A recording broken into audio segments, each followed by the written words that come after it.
Don't remember when I said I was going to read 99 new romance releases this year?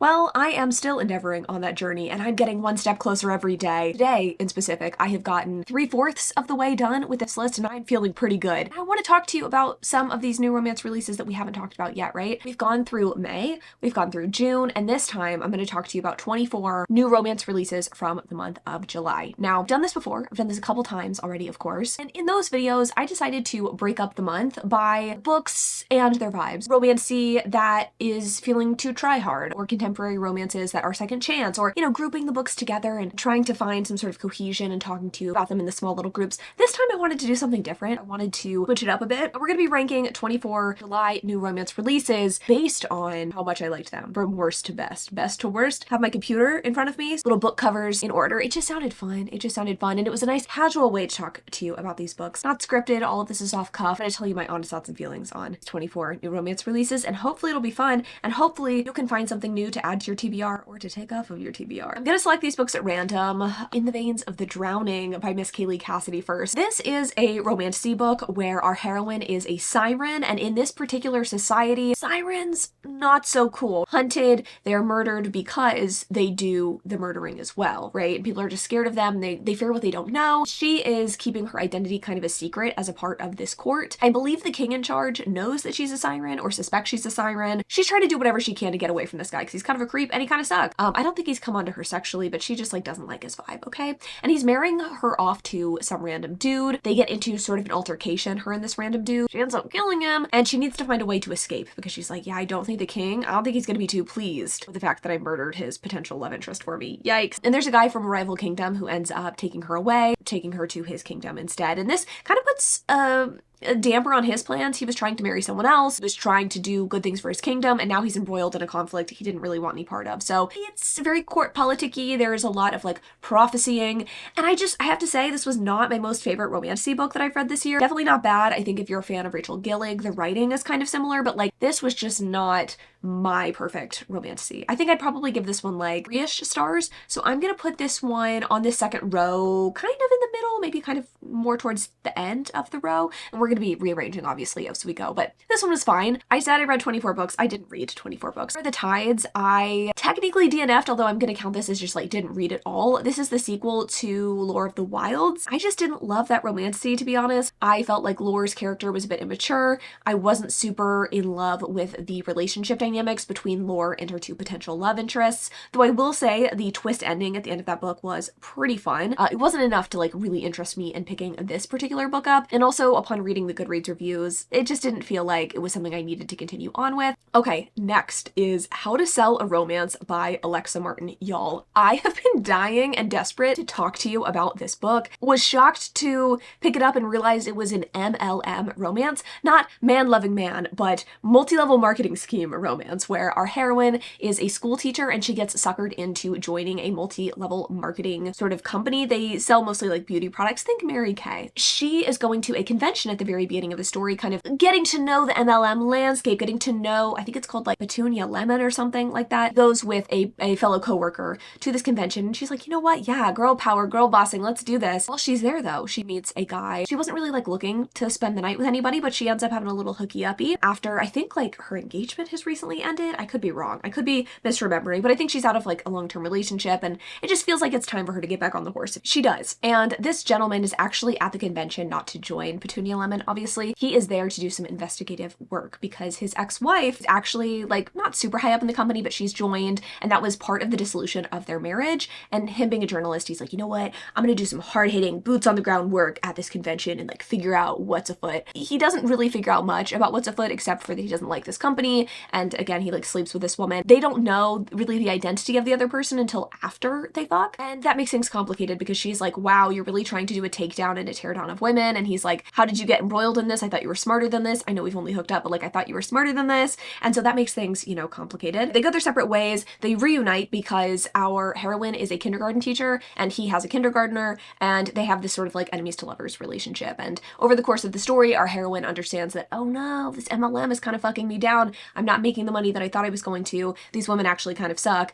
And she ends up helping him on his takedown piece. Here's the thing. Conceptually, I love the idea of a book bringing down MLMs. Like, I don't think I've ever read that before, but I think this would have worked so much better as a mystery thriller. I think it would have been so fun in sort of like a Grady Hendrix sort of style, a little bit of like satire involved. Like, I think that would have been a lot of fun. As a romance, I don't really feel like these two connected beyond the bedroom very much. So like as a romance, I thought it was just kind of eh. It wasn't terrible. It was a fun read, but I don't think this is anything that like you have to rush out and pick up. Giving this one 3 stars as well, maybe 2 stars. I'm gonna put it after In the Veins of the Drowning because I think objectively this one's better, but I don't think that How to Sell a Romance is like bad per se. Okay, a book that kind of took me by surprise is A Witch's Guide to Magical Inkeeping. I didn't like the first book in the series. I thought the hero sucked ass. This book, I think, kind of corrected the issues I had with that first one. So in this book, our heroine is kind of exiled from using her magic. She ended up doing something illegal with her magic. I think she revives her grandmother from the dead, and she is helping her grandmother with her inn/bed and breakfast. Part of that magic, part of that resurrection magic, or maybe it was like something else she did outside of it, has made this place a sort of like protected place. Anyone who comes to visit is really kind and really nice and is seeking refuge. They never have any shitty visitors or guests, and a lot of the people get what they need there, whether it's like, you know, comfort in a time of need or a place to stay because they've got a leak in their roof. Like, people who come to stay here are delightful, and I think that's what makes this book so fun. But our hero ends up at this inn with his, I want to say like niece, sister, or guardian, or somebody he's been guardian of. Anyway, our hero, he is in the magical community. He brings this girl because she is having a hard time, I think, with her parents. Like, they don't really understand her magic, and she is getting that care, I guess, whenever she comes to the inn. He's like, you know what, I'm going to seek refuge here. I don't even think that he was necessarily seeking refuge there in the first place, but of course the inn provides, and it's just a really fun, sweet, found family kind of story. It's nothing mind-blowing in terms of plot or in terms of romance. Like, I don't think the romance is bad. It's definitely much, much better than the first book, but I think where this book really shines is that sort of like cozy, inviting vibe. And you'll know how I feel about cozies. Like, I'm not the biggest fan. I do prefer a little bit more conflict in my stories, but as far as like cozy romance, atmospheric sort of romance goes, I actually think this did a very good job. I really did enjoy this book. I'm gonna give this one 3 stars. I know I'm giving everything 3 stars, but I think that's like so much better than the 2 stars I was handing out like candy in the last video that I did in the series, so I'm happy enough with that. Let's put this one above In the Veins of the Drowning because I did actually like it more, which is kind of crazy to think about, but hey, I'll take it. Maybe I'm not a total hater. Irresistible Urge to Fall for Your Enemy by Bridget Knightley. This is a book that, you know, has been paired, I think, in talks a lot with Rose in Chains, which we'll talk about in a little bit. I think The Irresistible Urge to Fall for Your Enemy is just leagues better than a lot of these fanfic sort of reskins. Irresistible Urge, I think, is an original story by an author who is known for writing Hermione fic, and this story is about our healer heroine and our hero who has this like kind of like terminal illness. He is a part of this guild of healers and skilled magic users. He, I think, maybe has a little bit of magic, but mostly he just uses his killing tools to like enforce the law. He has been told by a doctor that he is going to die because he's got this like magical malady. She doesn't think she can fix it, but he gives her a lot of money to do so, and she's like, okay, fuck, I guess I'll help you. Even though she kind of hates him, they're natural born enemies. It's so fun, it is so funny, it is so witty. It is a kind of book that I just don't feel like I've read before, to be honest with you.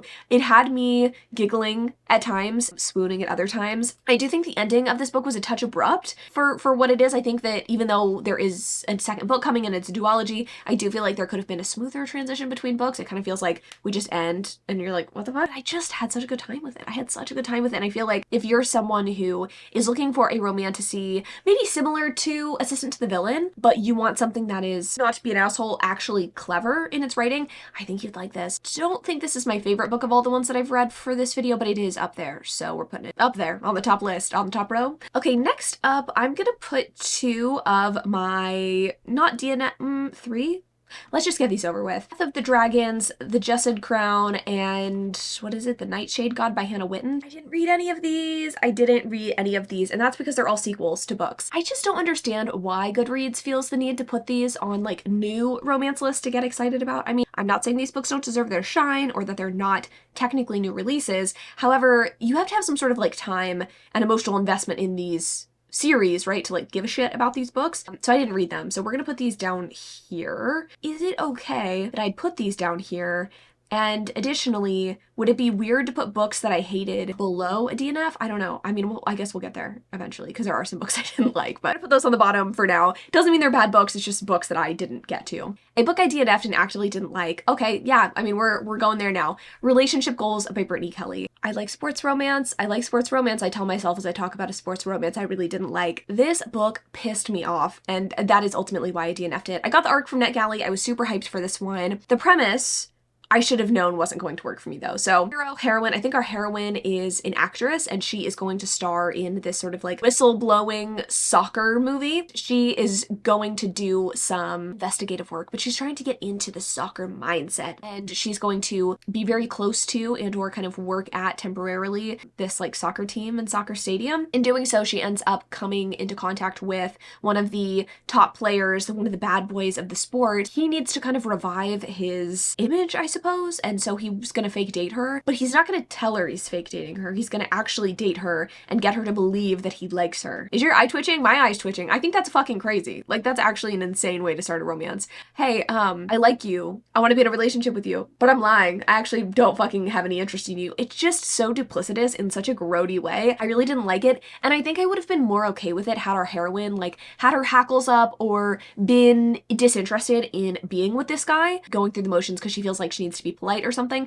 That wasn't the vibe at all. Like, he takes her on a tour of the stadium, an asshole the whole time. She thinks he's still handsome, even though he's like an asshole. And then when he invites her on a date, even after being an asshole, she's like, you know what? Okay, yeah, sure. Genuine and sweet. And I'm not saying like totally naive, but she thinks this is a real encounter, and it just makes you feel like shit reading it. You're like, this is just not okay. I actually am gonna put this under the books that I didn't read. Those books have potential because I didn't read them. Whereas this one, I actively know that I didn't like, and it didn't work for me. Okay, next up, we have Made for Each Other by Lynn Painter. This one is so tough for me. I had such promise. I had the paperback of it, and I picked this up at a time that I really needed it, to be frank. I was reading a lot of shit I did not enjoy, and Made for Each Other just hit.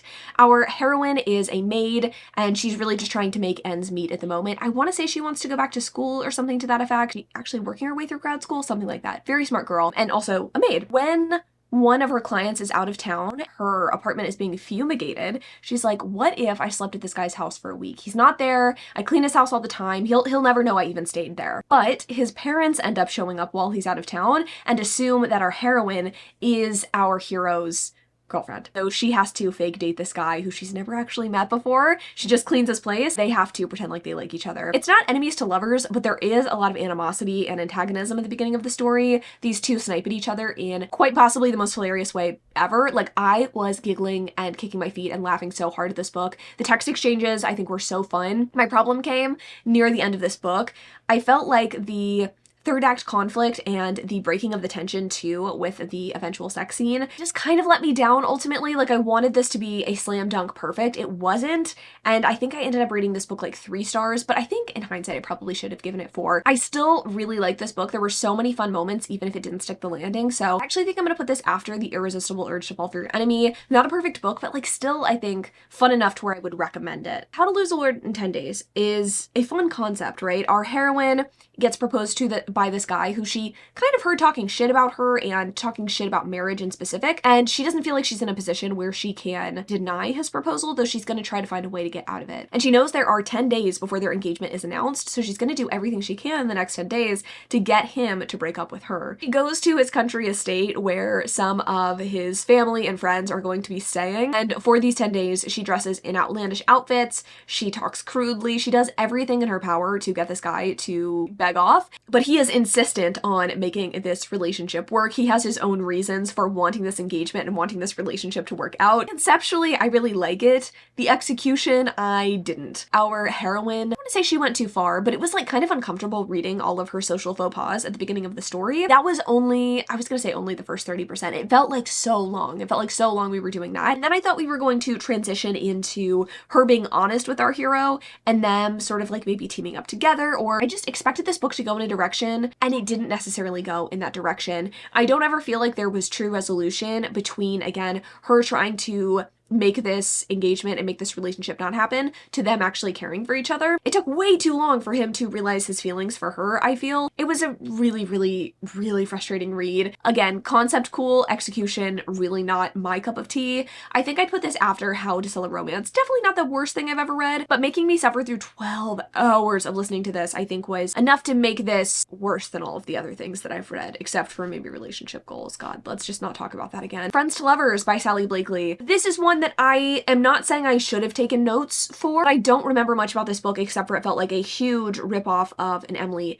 Henry book. The concept is that these two were childhood friends whose family co-owned like a beach house together. Been friends their entire life. They end up in a romantic relationship that they don't tell anybody about. They break up, and then years later they have to pretend that that never happened, like their relationship never happened, or that they don't have feelings for each other, or that they don't hate each other when they come back together for, I think, a friend's wedding. And we get flashbacks from them growing up together and them being in a relationship together. It was just so lackluster. It was like Emily Henry without the charm. The writing very much reminded me of Emily Henry. Sometimes like chosen storylines remind me of Emily Henry, or the relationship dynamics. For me in this book, it was more the writing style and the choices that the author made in that regard. Execution and just the surrounding elements of the book ended up feeling very flat and one note. I don't even love Emily Henry books, to be honest with you, but to make a book that feels so similar to her books, a cover that looks so similar to hers, give me nothing. I just really, really did not like this. I felt like hero and heroine had no chemistry, and I feel like I hate her saying that, but I actively didn't like this. I didn't hate it, you know, as much as like Relationship Goals, but it's so forgettable, and I really don't think I'll be able to even remember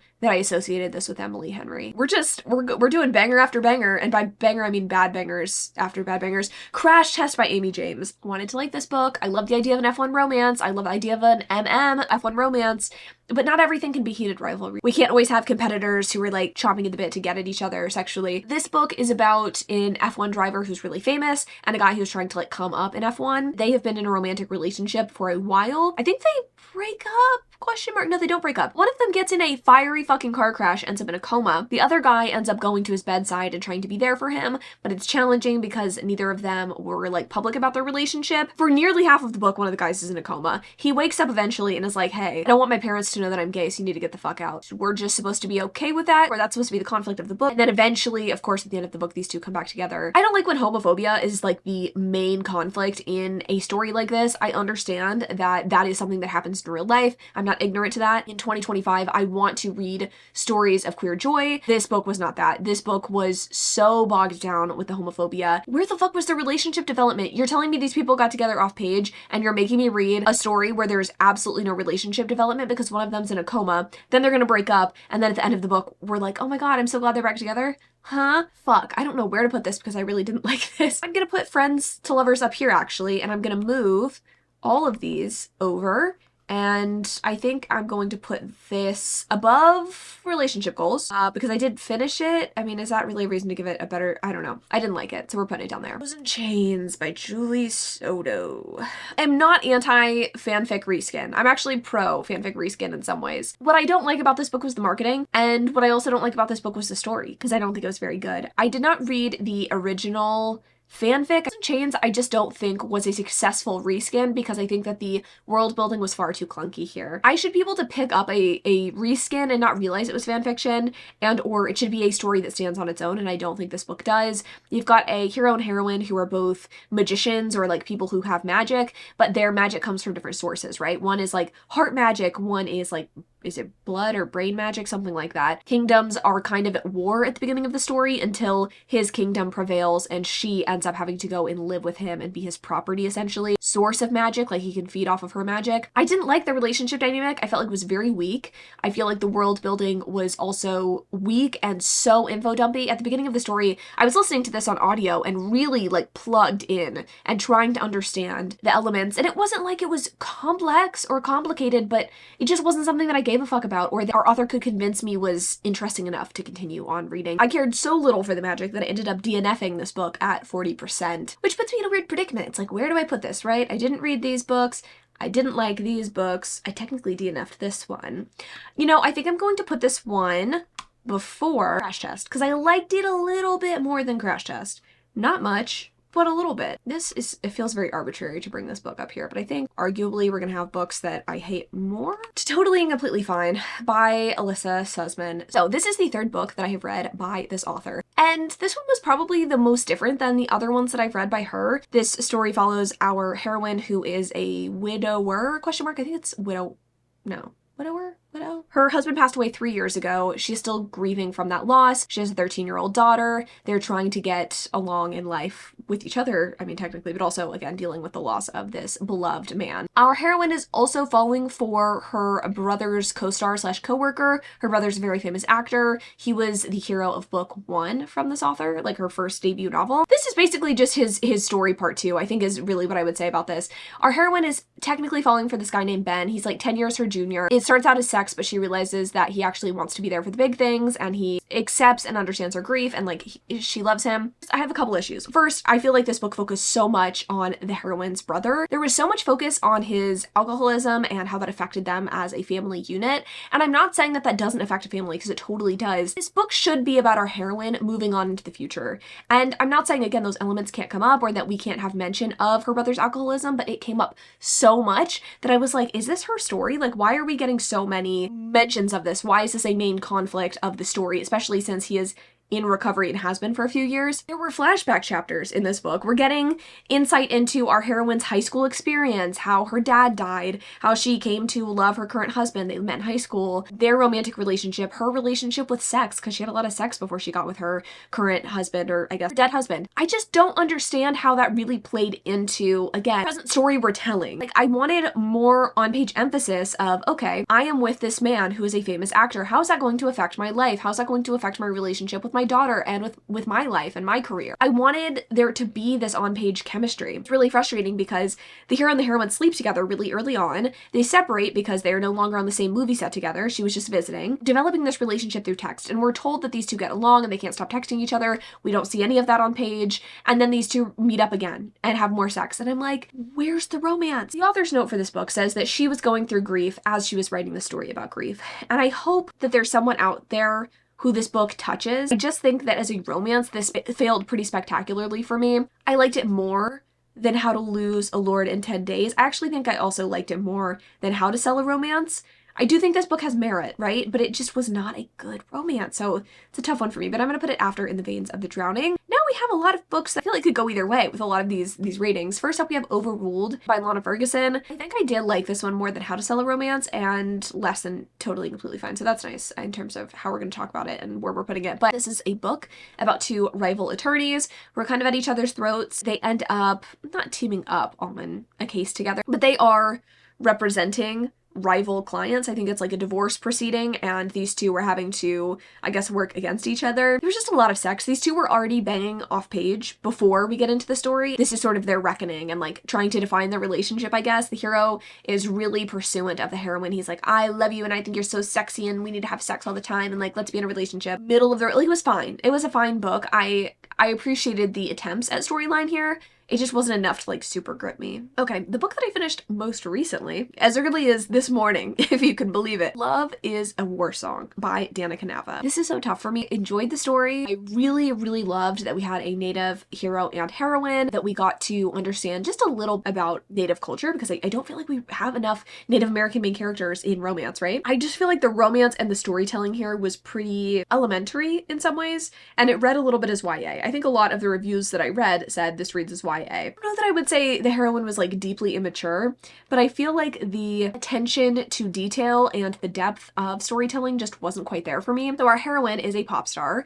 She gets into some hot water whenever she misrepresents Native culture. She has a song called Love is a Warrior, or not Love is a War Song, that's the title of the book, something like that. She ends up dressing up in a war bonnet and not really understanding what that means. She doesn't really know anything about her Native heritage. Her mom hasn't seen her family in years. Our heroine ends up getting sent back to her mom's hometown and to her grandmother, I guess, learn about her culture, but also to kind of recover from the media scrutiny after she has this like offensive Rolling Stone cover and song. And while she's there, she ends up meeting this really sexy cowboy who works on her grandmother's ranch, and she gets to know him. It's very Hannah Montana. I liked this book. Like, I genuinely enjoyed the story. I thought it was fun. I appreciated our heroine enough. I felt like she did a decent amount of growing. The romance, like, was built on basically nothing except for, oh, I don't really like you, but now I, like, sort of understand you because you wrote a song that I think is good, and I can tell you that you're a hard worker. Like, that's how our hero feels about our heroine. I don't feel like these two had a strong connection. I couldn't tell you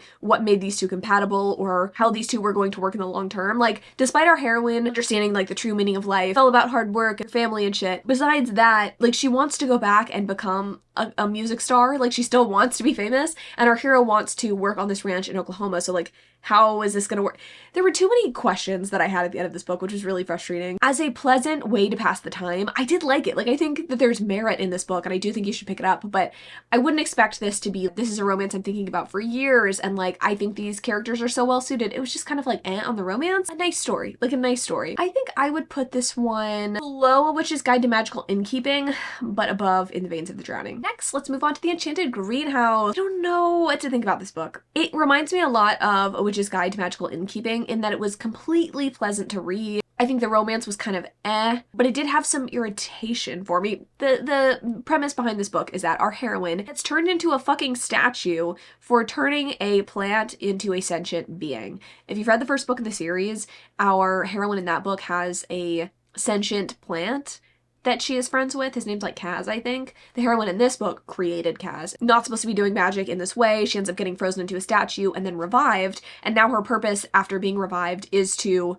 revive other plants and turn them back into sentient plants, I suppose. Feels weird. It's like I was punished for this thing for 6 years. I was a statue for 6 years, and now I'm being told that I can do this magic. It's a little weird. This book is just a cozy time. Like, she is in this enchanted greenhouse, being fed by the head gardener, delicious soups and stews and breads, looking through magical spell books and trying to figure out how to revive the plants. Then they come back to life and it's kind of a found family and we love each other sort of thing. I didn't like this quite as much as A Witch's Guide to Magical Inkeeping. I think mostly because, like, sentient plants, they just don't do it for me. This one I think I would put 4 In the Veins of the Drowning. Here's the thing. I'm making it sound like I hate In the Veins of the Drowning, and I really don't. Now, the more that I think about it, the more that I'm realizing there are things that I liked more. I mean, wow, what a fucking revelation. Irish Summer. I'm not trying to be a total bitch here, but is this cover exciting to you? Does this look like every other book you've ever read? Yeah, it kind of does. It's not that exciting to me. And the story, holy shit. I got an arc of this one. Again, I had to DNF it, which I hate doing with arcs, but here we are. Our heroine is working at an inn, I want to say, in Boston. She ends up getting fired from her job because they're closing and selling the inn. She's like, I don't know what to do. This was the perfect job for me. I want to stay in Boston, but I cannot seem to find a job. The boss at her old job is like, hey, my sister owns a hostel.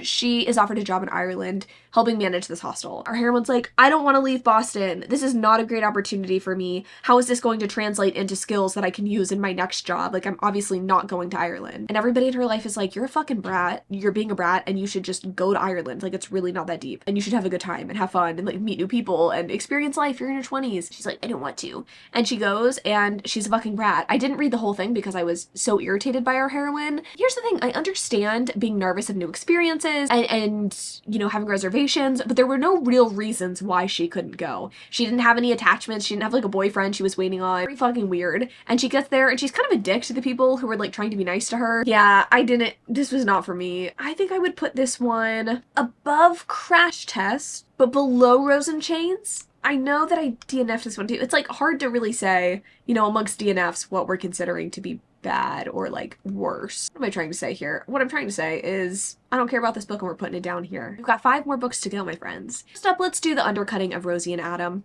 This was a weird fucking book. I have not read any of the other books in the series, and so maybe that would have, like, teed me up or clued me in more to this story and what the fuck's going on. I'll be honest, at the end of the book, I still didn't really understand what was going on, but I did have a good time with it, strangely. So the idea is that we've got immortal beings and we've got human beings, and I think some of the immortals are, like, weird in terms of, like, not being totally humanoid, because our heroine's this, like, tall devil-looking creature. I think she's got, like, red eyes and maybe a forked tail. Not entirely sure. At the start of the story, a portal between worlds is broken, and the only guy that can fix it is this really sexy, nerdy, kind of stoic guy.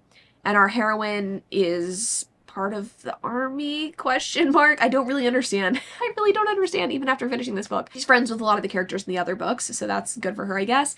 She ends up falling for this guy who helps portals, and I thought it was romantic and sweet. I, despite not really understanding the world or what the fuck was going on, could appreciate that these two seemed compatible. We got to talk about their insecurities and their scars, and you know, I think that's really what sets this kind of book apart from something like Love is a War Song. It's not that our heroine didn't have insecurities. I don't feel like we really dove deep with what her insecurities in love were. And I think that a lot of the times in a romance, that's what I'm looking for. What are people's hangups? What's preventing them from being in a successful romantic relationship? That's an important component of a book. And I think a lot of these books kind of missed out on that, or like just didn't do it well.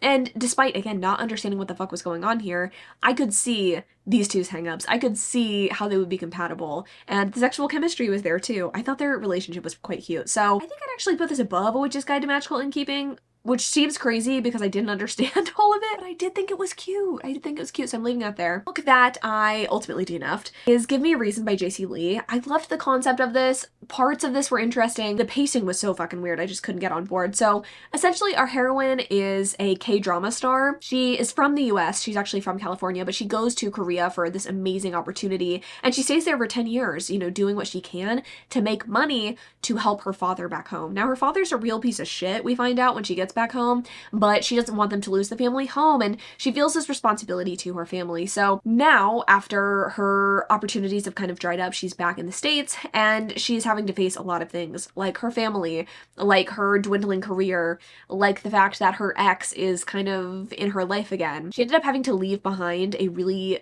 compatible love match because her family didn't approve of him. He is, I think, a firefighter, and also because she was, again, going to seek this opportunity. So she kind of cut him loose, and he's pissed about this. He's kind of an asshole at the beginning, didn't really want anything to do with our heroine, and I was actually into that component of this book. I thought that was an interesting take, I guess, on what had happened to these two. The problem lies, though, with the miscommunication. Like, why couldn't our heroine have communicated, hey, this is why I'm leaving? Why couldn't that have been, I don't want to say resolved quicker. It's like, that's the whole point of this book, right? Like, that is the whole conflict of this book, but I don't feel like it was strong enough to carry the story. And like 30% of the way into the story, our heroine learns that one of the main reasons why she wasn't with this guy is because her aunt didn't approve. Right? She finds out that her aunt actually doesn't disapprove of this guy. And she's like, well, if that's actually the guy you love, you should have been with him this whole time. And I'm like, why are we resolving this at 30% of the book? Because basically the conflict's over at this point. I don't know if I'm really explaining this well enough. It was just really frustrating to read. And I don't think, again, that the conflict of this book was strong enough to carry the whole story. Even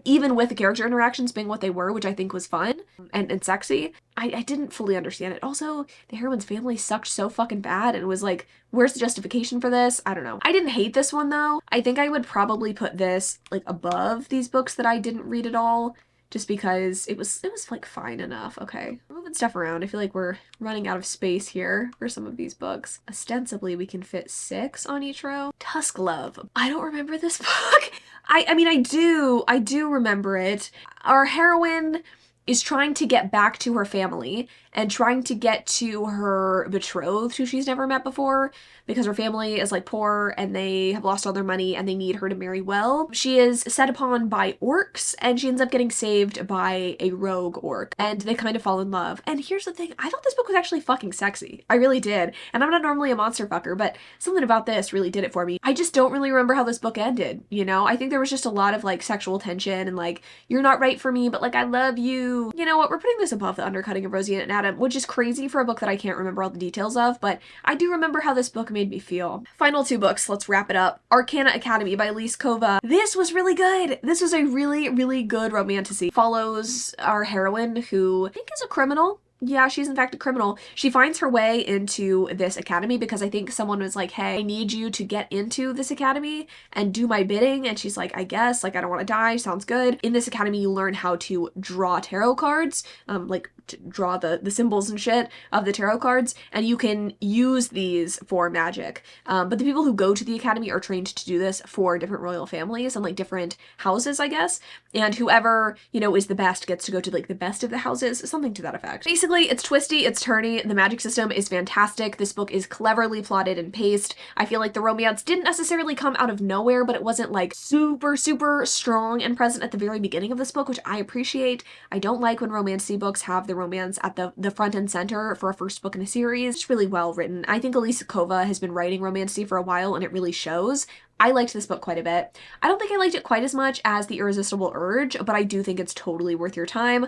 And if this book isn't on your radar, I think it should be. We do a little bit of shimming around, some moving around of books, because I've got a number one contender here for all of you, and that would be A Forbidden Alchemy by Stacey McEwen.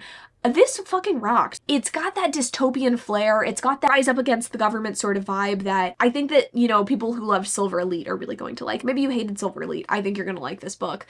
Hero and heroine are sent to the main city to find out if they have magic at 12 years old. They find out when they're there that it is not this like chance thing that anyone can have magic. The magic potions, the magic test potions are only given to children who are already from wealthy families, and all the kids from the mines, they're going back to the fucking mines, except for our heroine, who finds a way to sneak the magic potion. Her life is not hell, but it's certainly interesting because of it.